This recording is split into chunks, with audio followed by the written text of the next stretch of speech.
నమస్తే, welcome back to our channel Rudra wonders. ముందుగా మీ అందరికి సద్దుల బతుకమ్మ శుభాకాంక్షలు. బతుకమ్మ అంటేనే తెలంగాణ. మరి మన తెలంగాణలో సద్దుల బతుకమ్మ అంటే ఎట్లుండాలి? మొత్తం ధూమ్ధామ్. మీకు గివి ఆదుకున్నాయి అవులా బతుకమ్మ శిబ్బిలు. నా చిన్నప్పుడు అయితే మేము బతుకమ్మ ఇంట్లోనే వేసుకుంటా. మా ఊళ్ళో ఒక ముసలం ఉండేది.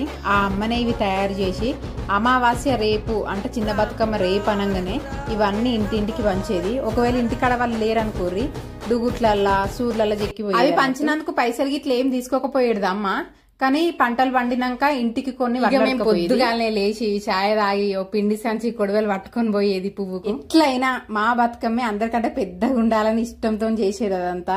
అప్పటి రోజులే అట్లుండేది. నిజంగా మంచి రోజులు, మంచి మంచి మెమోరీస్ గుర్తొచ్చినాయి. ఇప్పుడు అట్లా వంచటోళ్ళు లేరు. దునియా మొత్తం మారిపోయింది. ఎవరికి ఇష్టం వచ్చిన దాంట్లో వాళ్ళు మారిపోలే. మరి అప్పుడైతే మంచిగా 9 రోజులు ఆడుకునేది. ఇప్పుడు ఫస్ట్ నాడు ఆడితే మళ్ళా లాస్ట్ నాడే